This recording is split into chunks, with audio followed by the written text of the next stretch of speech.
Selamat pagi pemirsa. Presiden Prabowo Subianto dijadwalkan menyampaikan pidatonya dalam sidang Majelis Umum Perserikatan Bangsa-Bangsa atau PBB ke-80 di New York, Amerika Serikat pada Selasa 23 September 2025. Presiden Prabowo akan menjadi presiden kelima Indonesia yang berpidato secara langsung dalam forum ini. Selama pemerintahan Presiden ke-7 Indonesia, Joko Widodo, pemimpin Indonesia selalu absen hadir secara langsung pada sidang umum PBB di markas PBB New York. Pemirsa, inilah editorial Media Indonesia di seri ini Senin 22 September 2025 dengan tema Maksimalkan Panggung Dunia bersama saya Leona Samosir. Dan Anda semua juga bisa ikut menyatakan pendapat Anda pemirsa dengan menelepon nomor 021 583 99 100. Dan pemirsa pagi ini telah hadir bersama saya anggota Dewan Redaksi Media Group, Ade Alawi. Kang Ade, selamat pagi. Pagi, Leo. Sehat-sehat, Kang? Alhamdulillah sehat. Nggak ikut ke New York. Ini kita bicara soal rencana pidato Presiden Prabowo di sidang umum PBB di New York 23 September mendatang. Pertanyaannya adalah apa yang kita bisa harapkan secara konkret ya hasil dari pidato Presiden itu untuk dunia dan terutama untuk Indonesia, Kang Ade? Ya, yang pertama pidato Presiden Prabowo pada sidang umum pada sidang umum PBB di Majelis PBB Selasa besok ini menegaskan dan sekaligus juga kita harapkan menjadi tonggak sejarah politik luar negeri Indonesia, di mana Indonesia tidak abu-abu dalam soal perdamaian karena perdamaian adalah perintah konstitusi. Kalau kita lihat dari perintah konstitusi Undang-Undang Dasar 45 bahwa Indonesia ini berkomitmen untuk menciptakan perdamaian, untuk menciptakan perdamaian menciptakan keterlibatan dunia berdasarkan perdamaian, kemerdekaan dan keadilan sosial. Nah, ini berarti bahwa ada amanat konstitusi yang dibawa oleh Presiden Prabowo. Sekaligus juga menegaskan bahwa Indonesia tidak berkompromi dengan penjajahan, kemudian juga dengan pelanggaran HAM dan sebagainya. Ini kalau kita lihat sekarang ini geopolitik yang semakin memanas. Kemudian juga semangat unilateralisme juga menghancurkan multilateralisme.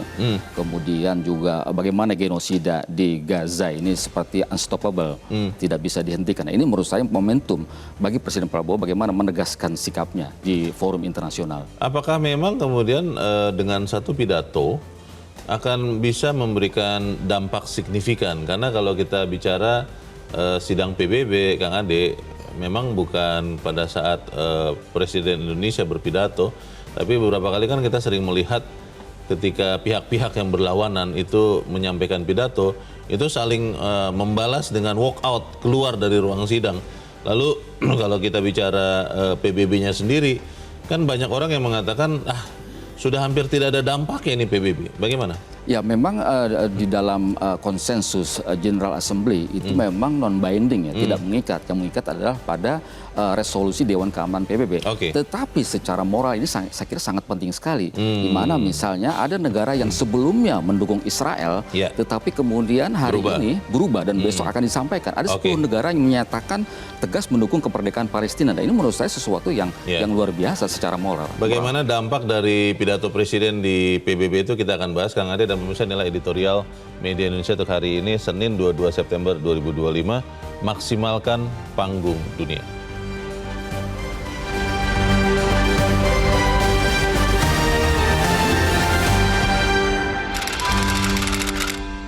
Maksimalkan Panggung Dunia.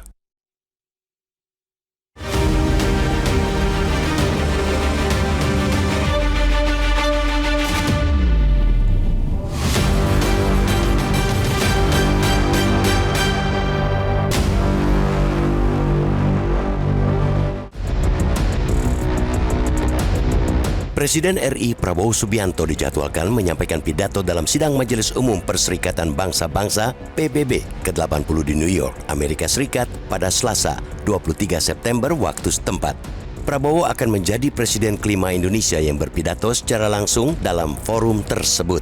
Selama pemerintahan Presiden ke-7 Republik Indonesia Joko Widodo, pemimpin Indonesia selalu absen hadir secara langsung pada sidang umum PBB di markas PBB New York.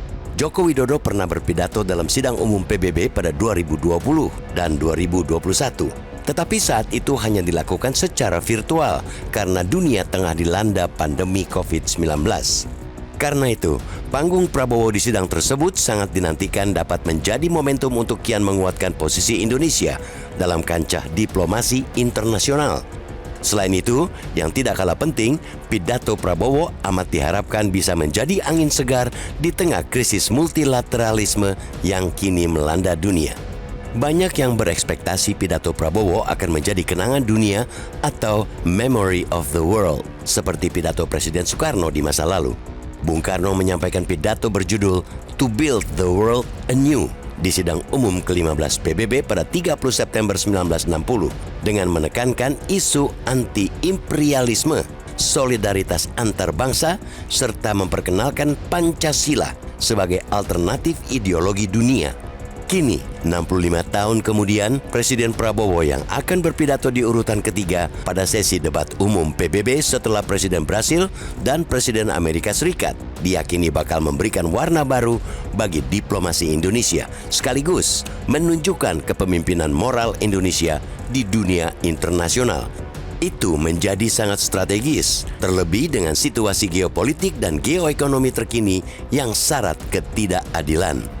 Dengan panggung besarnya di forum diplomatik terpenting tersebut, Prabowo memiliki kesempatan besar untuk menegaskan peran Indonesia sebagai pemimpin Global South yang konsisten menyuarakan agenda reformasi tata kelola dunia.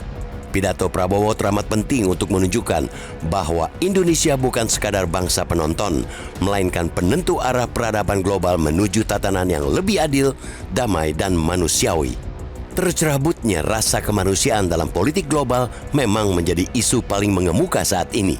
Agresi yang kemudian berubah menjadi genosida Israel terhadap Palestina yang dilakukan sejak Oktober 2023 hingga saat ini adalah contoh nyata betapa dunia, termasuk PBB, nyaris tak berdaya melawan keserakahan sebagian negara. Israel demi ambisinya rela menihilkan, bahkan memorak-porandakan nilai kemanusiaan. Perdamaian dunia yang sesungguhnya menjadi cita-cita seluruh warga dunia, kini sedang berada di titik nadir. Itu karena kemanusiaan yang menjadi salah satu pilarnya justru terus digerogoti dan dihancurkan. Ketegangan politik global, perang antar negara, baik militer maupun dagang, kesenjangan pertumbuhan ekonomi dan krisis iklim yang terjadi di berbagai belahan dunia juga terus menjadi ancaman yang berpotensi semakin mengacaukan masa depan perdamaian dunia. Prabowo memang bukan Superman. Pidatonya juga bukan seperti jimat yang akan serta-merta mampu menyadarkan dunia untuk segera menghentikan segala bibit kekacauan itu. Namun, pidato di forum debat umum sidang Majelis Umum PBB adalah panggung besar yang jelas tidak boleh disia-siakan. Disitulah Prabowo bisa menarik atensi pemimpin dunia sekaligus berkesempatan mengarahkan diskusi utama dalam forum tersebut dengan pesan-pesan pentingnya.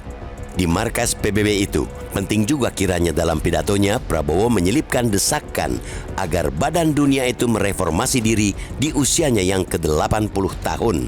Fakta tak terbantahkan saat ini bahwa PBB dengan segala tantangan global yang mereka hadapi justru kerap tersandera oleh kepentingan negara besar tertentu. Mereka seolah tak berdaya di hadapan negara-negara adikuasa. Kita, sekali lagi, berharap momentum pidato Presiden Prabowo di sidang umum PBB ke-30 dapat betul-betul dimaksimalkan sehingga bisa menjadi salah satu tonggak sejarah politik luar negeri Indonesia. Itu juga akan menjadi kontribusi besar bangsa ini untuk membantu mewujudkan cita-cita perdamaian dunia dan keadilan global.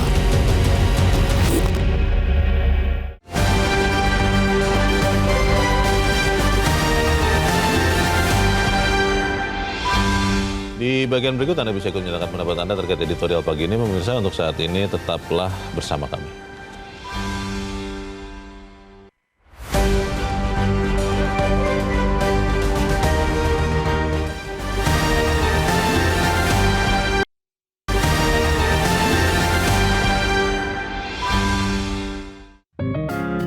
Media Indonesia mengajak Anda untuk mengakses fitur premium e-paper. Dengan sajian konten berbasis intelektual dan meneguhkan kebangsaan, Media Indonesia tampil dengan lebih dinamis melalui e-paper Media Indonesia yang dapat Anda akses kapan saja, di mana saja. Caranya mudah, download aplikasi Media Indonesia di Android atau ketik link e-paper.mediaindonesia.com atau bisa scan QR Code pada layar kaca Anda. Klik tab e-paper di bagian samping layar tablet Anda. Daftarkan data diri, serta pilih paket berlangganan e-paper Media Indonesia sesuai dengan kebutuhan Anda. Nikmati juga bonus spesial tambahan 4 halaman rubrik fokus setiap hari. Semua bisa Anda dapatkan hanya di e-paper Media Indonesia. Untuk informasi lebih lanjut, hubungi customer service di nomor 0811 1201 2018 atau kunjungi media sosial @Media Indonesia. Media Indonesia, referensi bangsa. Terima kasih Anda masih bersama kami pemirsa, dan sekarang kita akan mendengarkan dulu ya Kang Ade pendapat dari pemirsa Metro TV. Kali ini kita sudah terhubung dengan pemirsa Metro TV di Jakarta, ada Ibu Ong Mei Hua. Bu Ong, selamat pagi. Selamat pagi Bang Leo, selamat pagi Kang Ade. Assalamualaikum warahmatullahi wabarakatuh. Waalaikumsalam warahmatullahi wabarakatuh. Bu Ong, bagaimana Bu Ibu melihat rencana pidato Presiden Prabowo di sidang umum PBB? Apakah itu akan memberikan perubahan, dampak signifikan atau seperti apa? Iya, kita ucapkan selamat Presiden Prabowo memberikan pidato ke PBB yang ke-80. Pada waktu Presiden Jokowi kan hanya pakai dengan virtual. Alhamdulillah Presiden Prabowo akan memberikan pidato di depan PBB untuk perdamaian dunia, Bang. Jadi antara Palestina dengan Israel. Jadi kita sambut. Mudah-mudahan dengan pidatonya Presiden Prabowo membawa perdamaian. Jadi tidak perang tidak akan terjadi gitu, Bang.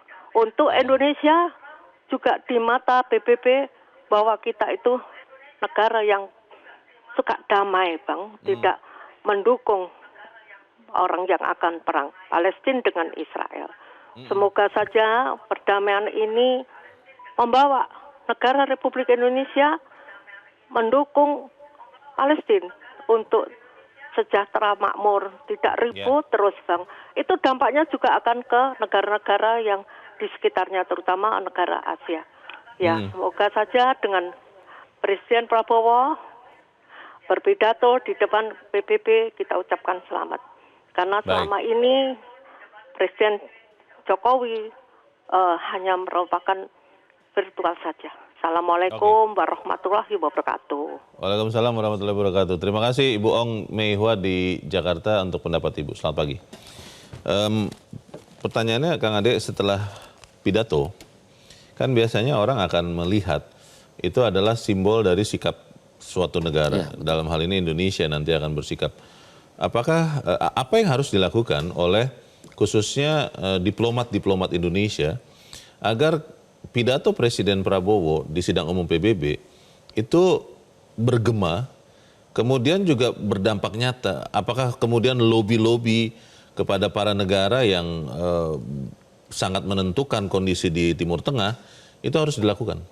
Ya, pidato Presiden Prabowo nanti dalam sidang umum PBB itu harus tegas ya, tegas bagaimana Indonesia memiliki semangat menjaga ketertiban dunia, dan ini tentu saja harus dioperasionalkan. Narasi seperti ini harus dioperasionalkan pada diplomat-diplomatnya di PBB. Bagaimana Indonesia secara taktis, kemudian juga secara operasional dan secara nyata mendukung terbentuknya dua negara, two-state solution, di mana sampai sekarang ini masih mengambang. Nah, oleh karena itu menurut saya ini mesti dipertegas lagi bagaimana para diplomatnya memiliki perspektif, memiliki koridor yang sama.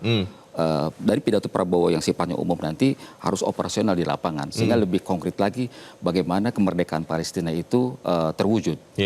Kalau kita lihat kan juga sekian puluh tahun umur Republik ini, Kang Ade, diplomasi Indonesia di PBB itu yang kita ikuti adalah sebenarnya juga sudah ada prakondisinya. Ketika Presiden Indonesia akan berpidato, biasanya sudah ada diplomasi katakanlah ke kawasan regional ASEAN atau kerjasama yang lain supaya kemudian suaranya itu sama, seragam, dan itu dipuncaki dengan pidato Presiden Indonesia. Kali ini apakah itu sudah dilakukan atau seperti apa? Sebelum terselenggaranya sidang umum PBB esok ada beberapa pertemuan konferensi tingkat tinggi dan itu dihadiri oleh Menteri Luar Negeri dan beberapa pihak terkait dan Menteri Luar Negeri Indonesia ya? Menteri Luar Negeri Indonesia dan para diplomat kita. Bagaimana tidak hanya soal perdamaian tetapi juga soal pembangunan, kemudian juga soal bagaimana terwujudnya masalah hak asasi manusia. Ini sudah dibicarakan pada KTT sebelumnya.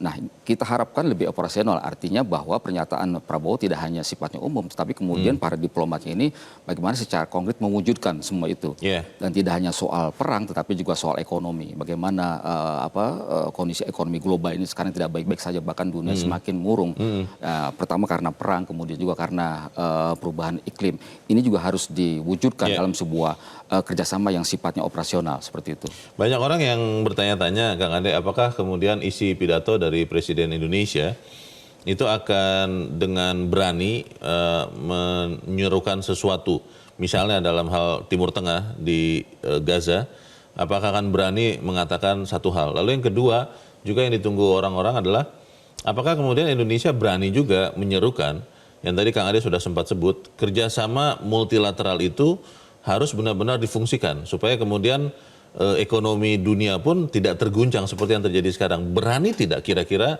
Presiden Prabowo akan menyampaikan itu? Ya harus berani, karena kalau kita flashback misalnya 65 tahun yang lalu ketika Presiden Soekarno berbicara pada sidang umum PBB, itu jelas sikapnya, itu luar biasa, pidatonya menggebu-gebu, menggetarkan General Assembly ketika itu. Itu tahun 60 ya? Tahun 60, dan beliau menegaskan bagaimana sikap Indonesia ini menolak segala imperialisme. Dan tidak lama setelah itu ada Ganevo ada non-emerging. Ya. Kemudian juga solidaritas antar bangsa itu kan dikumandangkan oleh Presiden Soekarno ketika itu. Nah, ini menurut saya Presiden Prabowo harus menegaskan lagi bagaimana Indonesia memiliki komitmen yang tetap, yang konsisten. Perdamaian dunia ini sesuatu hal yang tidak bisa ditolak lagi. Dan ini sesuai dengan semangat berdirinya PBB. Ya, bagaimana kemudian keberanian itu tetap menjaga kepentingan Indonesia, karena kan yang namanya bebas aktif politik luar negeri Indonesia tetap harus juga memikirkan bagaimana respons dari negara-negara yang mungkin harus Indonesia kritik begitu. Kita bahas di bagian berikut. Yang ada dan bisa tetap bersama kami, Editorial Media Indonesia segera kembali.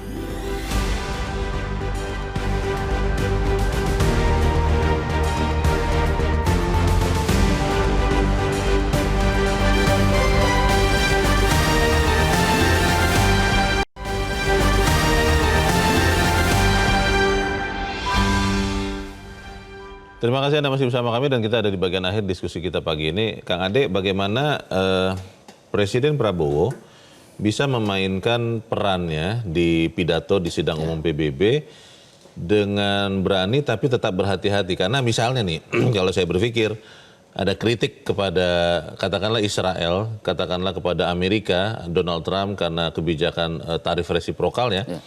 Itu kan kita harus bersiap-siap ada dalam tanda petik balasan dari mereka. Nah, bagaimana diplomasi yang bebas aktif ini bisa dijalankan dengan aman?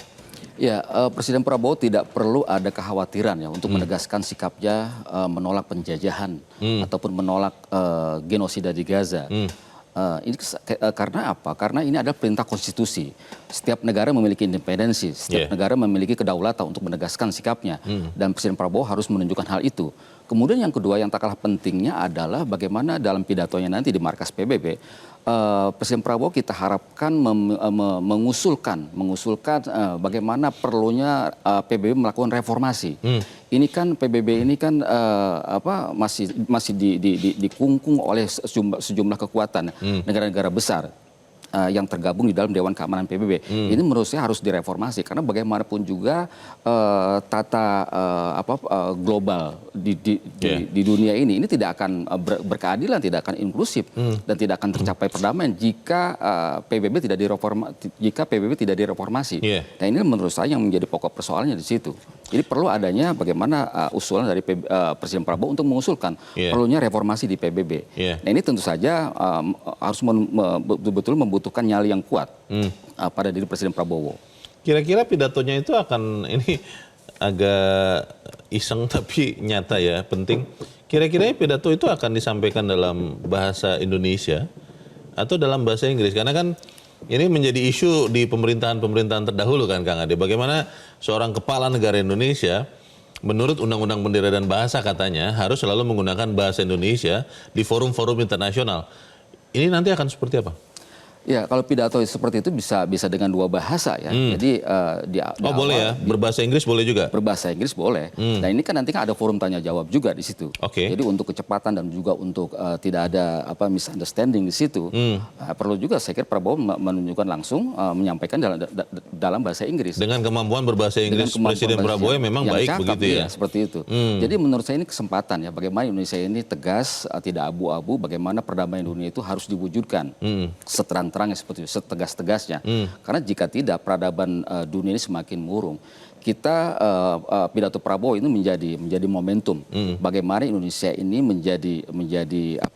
berada pada garis terdepan, menciptakan peradaban dunia yang lebih inklusif, berkeadilan, seperti itu. Dampaknya untuk rakyat Indonesia kebanyakan, Kang Ade. Ini beberapa orang bertanya soalnya, Presiden pergi ke PBB di Amerika berpidato, efeknya kepada kita, kepada hidup kami, kata sebagian yang bertanya ini, itu apa? Indonesia sebagai bagian dari warga dunia ini tidak bisa berpangku tangan ketika terjadi geopolitik, ketika terjadi peperangan, ketika terjadi pembantaian, pelanggaran HAM, genosida dan sebagainya. Jadi kalau perdamaian dunia ini terganggu, terkoyak, ini tentu saja akan berdampak pada Indonesia juga seperti itu. Itulah efeknya untuk kita, dan ya kita dukung ya pidato Presiden dengan apa yang kita bisa sampaikan. Ya. Terima kasih Kang Ade Alawi untuk editorial pagi ini. Selamat pagi Kang. Pagi. Pemirsa, Presiden Prabowo memang bukan Superman. Pidatonya juga bukan seperti jimat yang akan serta-merta mampu menyadarkan dunia untuk segera menghentikan segala bibit kekacauan.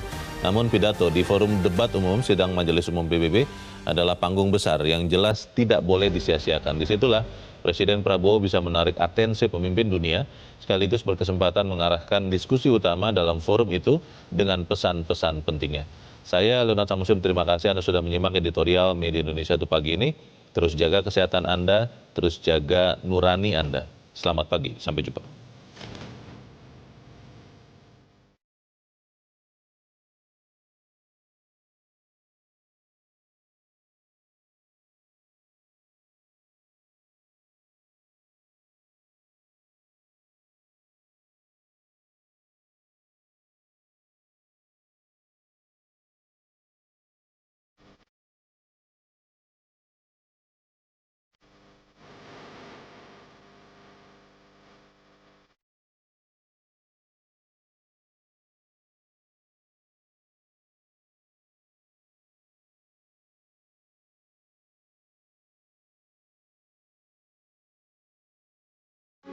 Metro TV. Jelajahi cara baru mendapatkan informasi. Download Metro TV Extend sekarang.